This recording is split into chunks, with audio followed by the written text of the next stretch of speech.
नमस्कार दोस्तों, स्वागत है आपका स्टडी फॉर सिविल सर्विसेज में।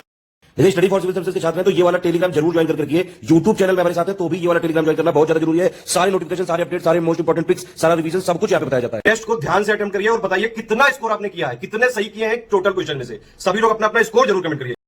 नमस्कार, मैं ओम द्विवेदी स्वागत करता हूं आपका स्टडी फॉर सिविल सर्विसेज में, जिसमें आज हम पॉलिटी के कुछ प्री रिलेटेड क्वेश्चंस देखेंगे। और शुरू करने से पहले मैं आपको बता दूं कि स्टडी फॉर सिविल सर्विसेज के कई फ्री और पेड कोर्सेज यूट्यूब और टेलीग्राम पर मौजूद हैं, जिन्हें आप इस लिंक के थ्रू और इन दो नंबर्स पे कॉल करके ज्वाइन कर सकते हैं। और हमारा पहला क्वेश्चन देखिए, मिलान करना है आपको दूसरी अनुसूची, तीसरी, छठवीं और नौवीं। तो देखिए, दूसरी अनुसूची है जो वो आपकी वेतन व भत्ते से संबंधित है, तीसरी आपकी शपथ ग्रहण से संबंधित है, छठवीं है जो आपकी जनजाति क्षेत्रों से संबंधी, और नवीं है जो वो भूमि सुधार से संबंधित है। ठीक है, तो इस हिसाब से आंसर हो जाएगा आपका बी सी डी ए। अगला देखिए, निम्नलिखित कथनों पर विचार करें। देखिए, संविधान के अंतर्गत मूल अधिकार है ना, फंडामेंटल राइट के जो संरक्षक हैं, जो गार्जियन है, उसको किसको कहा जाता है? न्यायपालिका को, जुडिशरी को। ठीक, तो ये स्टेटमेंट सही है। दूसरा देखिए, आर्टिकल 32 है जो, उसके अंतर्गत भारत का जो उच्चतम न्यायालय है, सुप्रीम कोर्ट है, वो नागरिकों के मूल अधिकारों के प्रवर्तन के लिए विभिन्न रिट जारी करता है। ठीक है, तो ये दोनों ही स्टेटमेंट यहाँ पर सही है, तो आंसर हो जाएगा सी। अगला देखिए, निम्नलिखित में से कौन सा कथन सही है? अशोक मेहता समिति ने न्याय पंचायतों के गठन की सिफारिश की और इन्होंने 2 टियर सिस्टम की सिफारिश की। ठीक है, तो ये दोनों ही स्टेटमेंट यहाँ पर थे। 3 टियर सिस्टम बलवंत राय मेहता का था, फिर 2 टियर सिस्टम अशोक मेहता। ठीक है, तो दोनों ही सही है, आंसर हो जाएगा इसका सी।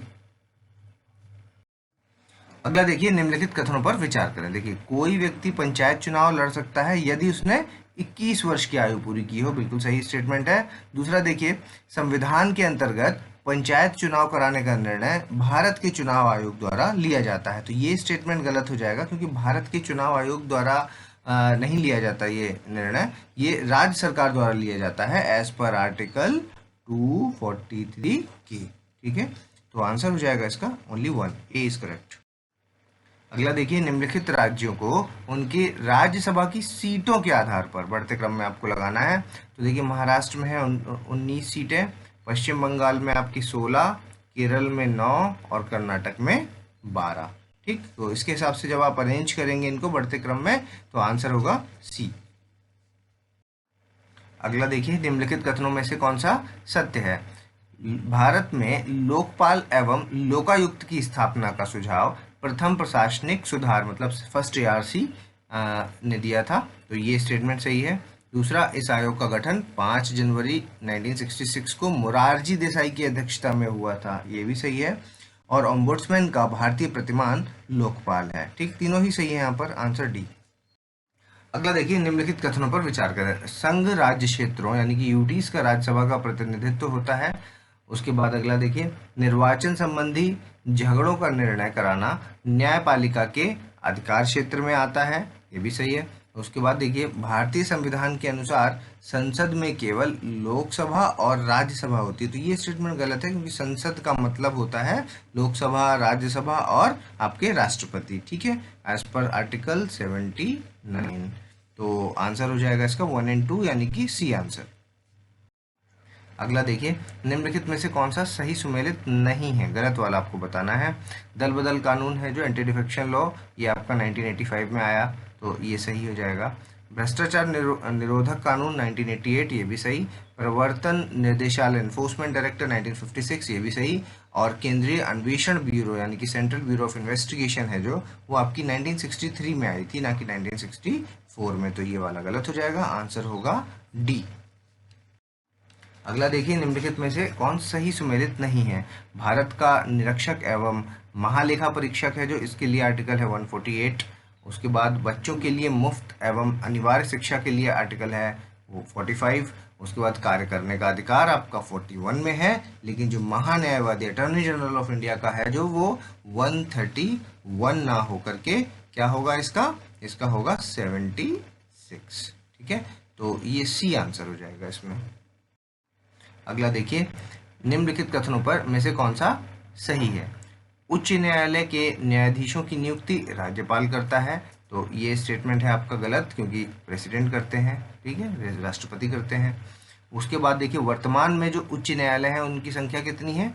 25, तो ये सही हो गया। और इलाहाबाद उच्च न्यायालय की स्थापना 1866 में की गई थी, में हुई थी।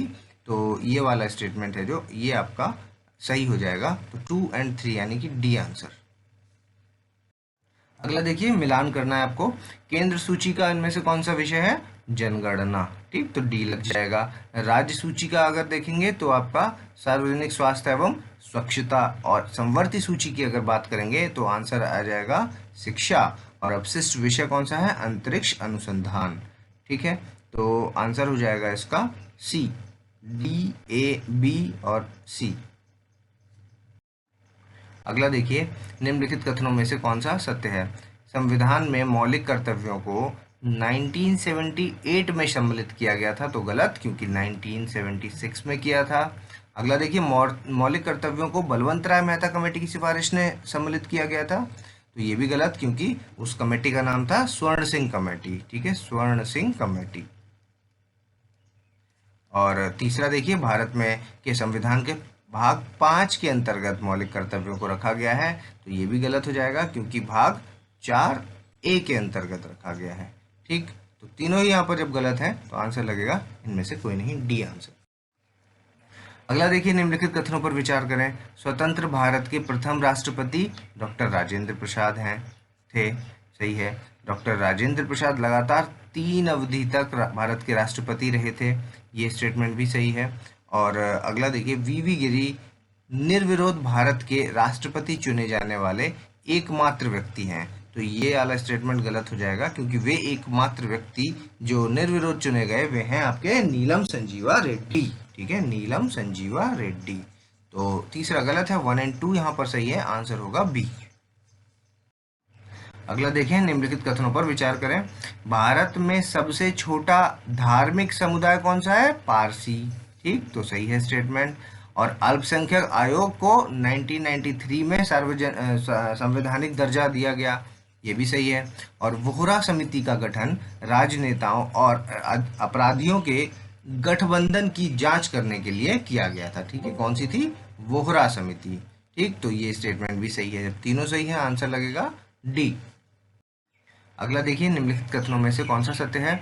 आर्टिकल 77 है जो वो भारत सरकार के समस्त कार्यपालिका कृत्य राष्ट्रपति के नाम से किए जाते हैं। ठीक है, आर्टिकल 77 में ऐसा लिखा है, तो सही है ना। जितने भी एग्जीक्यूटिव काम होते हैं, एग्जीक्यूटिव से रिलेटेड काम होते हैं, because he is the executive head of Indian constitution. ठीक है, तो इसलिए एज पर आर्टिकल 77 जितने भी कार्यपालिकाकृत काम है वो राष्ट्रपति के नाम पर किए जाएंगे। आर्टिकल 78 में लिखा है कि राष्ट्रपति को प्रधानमंत्री से सूचना प्राप्त करने का अधिकार प्राप्त है, बिल्कुल सही। और 108 आपका ज्वाइंट सिटिंग वाला है। ठीक है, दोनों सदन संयुक्त अधिवेशन वाला।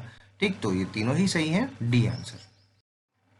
अगला देखें, निम्न में से किस अनुच्छेद के तहत राष्ट्रपति संसद के दोनों सदनों द्वारा पारित विधेयक पर स्वीकृति प्रदान करेगा या अपनी स्वीकृति को रोक लेगा, अथवा विधेयक, लेकिन धन विधेयक को छोड़कर, ठीक है, उसको छोड़कर पुनर्विचार हेतु सदन को लौटा सकते हैं। तो ये तीनों चीजें किस आर्टिकल में लिखी गई हैं, कैसा कर सकते हैं राष्ट्रपति? Article 111, article 111। निम्नलिखित राष्ट्रपतियों को कालानुक्रमिक रूप से आपको लगाना है। ठीक है, तो देखिए, राष्ट्रपति का क्रम आपको पूरा पता होना चाहिए, क्योंकि बहुत ज़्यादा तो है नहीं है, जितने भी हुए सबका क्रम आपको पता होना चाहिए। सबसे पहले आपके हो गए राजेंद्र प्रसाद, फिर एस राधाकृष्णन, फिर उसके बाद जाकिर हुसैन, फिर उसके बाद वी गिरी। ठीक है, और फिर उसके बाद फखरुद्दीन अली अहमद। ठीक है, और फिर उसके बाद आएंगे आपके नीलम संजीवा रेड्डी, और फिर उसके बाद ज्ञानी जयाल सिंह, फिर उसके बाद आर वेंकटरमन, और फिर उसके बाद शंकर दयाल शर्मा, और फिर उसके बाद के आर नारायणन, और फिर APJ अब्दुल कलाम। ठीक है, और फिर प्रतिभा पाटिल, और फिर उसके बाद प्रणब मुखर्जी। ठीक है, और फिर अभी के रामनाथ कोविंद जी। ठीक है, तो ये सीक्वेंस है। तो जब इस सीक्वेंस को आप अरेंज करेंगे तो सबसे पहले आ जाएगा जाकिर हुसैन, फिर ज्ञानी जयाल सिंह, फिर शंकर दयाल शर्मा, और फिर के.आर. नारायणन। तो आंसर होगा ए। अगला देखें, 70वें संविधान संशोधन द्वारा भारत के राष्ट्रपति के चुनाव में किन यूटी को भाग लेने का अधिकार दिया गया? ठीक है, देखिए ध्यान से देखिएगा, 70वें संविधान की बात चल रही है। तो कौन कौन से हैं? दिल्ली और पुडुचेरी। ठीक है, जम्मू कश्मीर के साथ अभी भी इसको इंक्लूड नहीं किया गया है। तो 1 एंड 2 आंसर, ए आंसर। निम्नलिखित कथनों पर विचार करें। अनुच्छेद 54 के अनुसार राष्ट्रपति के चुनाव में राज्य विधानमंडल के उच्च सदन के सदस्य मतदान नहीं कर सकते। ठीक है, तो ये स्टेटमेंट बिल्कुल सही है। और यदि मुख्यमंत्री इस सदन का सदस्य है तो वह राष्ट्रपति के चुनाव में मतदान करने के लिए पात्र नहीं होता है। ठीक है, तो ये भी सही है, दोनों ही सही है, आंसर सी। अगला देखिए, निम्नलिखित कथनों पर विचार करें। अनुच्छेद 56(2) के अनुसार भारत का राष्ट्रपति अपना त्यागपत्र उपराष्ट्रपति को संबोधित करके देता है, तो ये गलत हो जाएगा। और 56(1) का के अनुसार उपराष्ट्रपति इसकी सूचना लोकसभा अध्यक्ष को तुरंत देते हैं। ठीक, तो ये दोनों ही गलत हैं क्योंकि दोनों ही मिसमैच्ड हैं। ठीक है, ये जो है ये आर्टिकल 56(1) का के अंतर्गत है और ये आपका 56(2) के अंतर्गत आएगा। ठीक, तो दोनों ही गलत हैं, मिसमैच्ड हैं, आंसर डी। अगला देखिए, निम्नलिखित कथनों पर विचार करें। राष्ट्रपति का महाभियोग केवल लोकसभा में भी लगाया जा सकता है, तो ये गलत है क्योंकि एज पर द आर्टिकल 61 का फर्स्ट वाला जो पॉइंट है उसमें लिखा है कि राष्ट्रपति पर महाभियोग का आयोग है जो वो आपका संसद का कोई भी सदन लगा सकता है। ठीक है, तो कोई भी सदन मतलब either house of the constitution. तो हो गया आपका पहला गलत। दूसरा देखते हैं, ऐसे अन्वेषण में राष्ट्रपति को स्वयं उपस्थित होने का अथवा अपना प्रतिनिधित्व करने का अधिकार होगा, तो ये वाला सही है एज पर आर्टिकल 61 का पॉइंट नंबर 3। ठीक है, तो दोनों बी आंसर हो जाएगा इसका, दूसरा सही है, पहला गलत। अगला देखें, निम्नलिखित में से कौन सही सुमेलित है। आर्टिकल 78 महान्यायवादी की नियुक्ति, तो ये गलत हो जाएगा क्योंकि ये है 76, पहले भी हम देख चुके हैं अभी। आर्टिकल 155 है जो वो नियंत्रक एवं महालेखा परीक्षक की नियुक्ति मतलब कि कैग के बारे में है, तो ये स्टेटमेंट भी आपका जो है वो गलत हो जाएगा क्योंकि आर्टिकल 155 है जो वो आपका राज्यपाल की नियुक्ति से संबंधित है। ठीक है, तो ये दोनों बेसिकली मिसमैच्ड हैं। और महालेखा परीक्षक है जो कैग के बारे में 148 हो जाएगा। तो 155 राज्यपाल, 148 कैग और 76 अटॉर्नी जनरल ऑफ इंडिया। ठीक है, तो आंसर हो जाएगा इसका none of the above, D answer. अगला देखिए, निम्नलिखित में से क्या राष्ट्रपति की स्वविवेकाधीन शक्तियों में आता है। मंत्रिपरिषद की नियुक्ति, बिल को रोक कर रखना और संसद को संदेश भेजना। तो देखिए, इसमें जो पहला वाला है ये आपका एग्जीक्यूटिव पावर है, बाकी दूसरा और तीसरा है जो ये इनकी डिस्क्रिशनरी पावर में आएगा। तो आंसर हो जाएगा इसका 2 एंड 3 यानी कि सी आंसर। अगला देखिए, निम्नलिखित में से किन की नियुक्ति है जो राष्ट्रपति के द्वारा की जाती है। वित्त आयोग के अध्यक्ष की नियुक्ति, महान्यायवादी की नियुक्ति और कैग की नियुक्ति, तीनों ही आपके राष्ट्रपति के द्वारा की जाती है, तो आंसर डी। अगला देखिए, डॉक्टर मनमोहन सिंह निम्नलिखित में से किन वर्षों में असम से राज्यसभा सदस्य बने। ठीक है, तो 1990 में ये सबसे पहली बार बने थे और फिर उसके बाद 96, 2001, 2007 और फिर 2013, इन सब में वो असम से राज्यसभा सदस्य बने। तो सभी सही हैं, आंसर डी। अगला देखिए, निम्नलिखित कथनों पर विचार करें। मंत्रिपरिषद सामूहिक रूप से लोकसभा के प्रति उत्तरदायी होती है। The council of minister is collectively responsible to the Lok Sabha, article 75। ठीक है, सही स्टेटमेंट है और यह एक संवैधानिक बाध्यता है। ठीक, दोनों ही स्टेटमेंट सही है, आंसर सी। अगला देखिए, निम्नलिखित में से कौन सही सुमेलित है। जवाहरलाल नेहरू की जो कैबिनेट है उसमें पहले गृह मंत्री कौन थे, के.एन. काटजू। ठीक, और वित्त मंत्री कौन थे स्वतंत्र भारत के पहले, आर.के. षणमुखम चिट्टी, ये भी सही है। और स्वतंत्र भारत के प्रथम विधि मंत्री आपके अम्बेडकर। तो तीनों ही यहाँ पर सही है, आंसर डी। अगला देखिए, निम्नलिखित कथनों पर विचार करें। मंत्रिपरिषद के विरुद्ध अविश्वास प्रस्ताव लाने के लिए लोकसभा के 100 सदस्य की संख्या चाहिए, तो ये वाला गलत है क्योंकि अविश्वास प्रस्ताव लाने के लिए मिनिमम 50 सदस्यों की संख्या चाहिए। और दूसरा, भारत में अविश्वास प्रस्ताव केवल लोकसभा में ही पेश किया जा सकता है, ये वाला सही है, दूसरा सही है, पहला गलत है, आंसर हो जाएगा बी। अगला देखिए, निम्नलिखित कथनों पर विचार करें। अनुच्छेद 112 में बजट शब्द का उल्लेख किया गया है, गलत क्योंकि बजट शब्द का उल्लेख पूरे संविधान में कहीं भी नहीं किया गया, तो ये पहला गलत हो जाएगा। और दूसरा देखिए, बजट को संविधान में वार्षिक वित्तीय विवरण भी कहा जाता है। ठीक है, तो ये वाला आपका सही हो गया। तो दूसरा सही, पहला गलत, आंसर हो जाएगा इसका बी। अगला देखिए, निम्नलिखित में से कौन से प्रधानमंत्री हैं जिन्होंने अपने प्रतिनिधित्व काल में, मतलब अपने जो उनका ड्यूरेशन था रिप्रेजेंटेशन का, उसमें वो लोकसभा सदस्य नहीं थे। ठीक है, तो देखिए देवेगौड़ा भी नहीं थे, आई के गुजराल भी नहीं थे और मनमोहन सिंह भी नहीं थे। ये तीनों ही राज्यसभा से थे, लेकिन जो चंद्रशेखर थे वो आपके बलिया से जीत के प्रधानमंत्री बने थे। तो आंसर हो जाएगा इसका 1, 2 एंड 3 यानी कि डी, वो सॉरी ए आंसर। अगला देखिए, निम्नलिखित में से कौन सही सुमेलित है। ये हमारे प्रधानमंत्री हो गए और ये इनके समाधि स्थल हो गए। तो राजीव गांधी का समाधि स्थल वीर भूमि कहा जाता है, इंदिरा गांधी का शक्ति स्थल और जेएल नेहरू का शांति वन। ठीक, तो तीनों ही यहाँ पर सही है, आंसर हो जाएगा डी। अगला देखिए, निम्नलिखित कथनों पर विचार करें। स्वतंत्र भारत में प्रथम बार संसदीय सचिव का पद है जो 1951 में सृजित किया गया, बिल्कुल सही। और इनकी जो नियुक्ति है वो प्रधानमंत्री के द्वारा की जाती है, ये भी सही। ठीक, तो आंसर हो जाएगा सी। अगला देखिए, निम्नलिखित कथनों पर विचार करें। अनुच्छेद 148(4) के अंतर्गत आपके जो कैग हैं वो अपने पद पर ना रह जाने के बाद भारत सरकार या फिर किसी स्टेट गवर्नमेंट के अधीन किसी भी पद का पात्र नहीं होगा। ठीक, तो ये स्टेटमेंट सही है। और आर्टिकल 150 क्या कहता है कि भारत के जो कैग हैं उनके कर्तव्य और शक्तियों को निर्धारित करता है 150। तो ये वाला गलत है क्योंकि वो 149 है, जो उनकी पावर्स और पावर्स के बारे में बात करता है, वो 149 है ना कि 150। तो दूसरा गलत, पहला सही, आंसर हो जाएगा ए।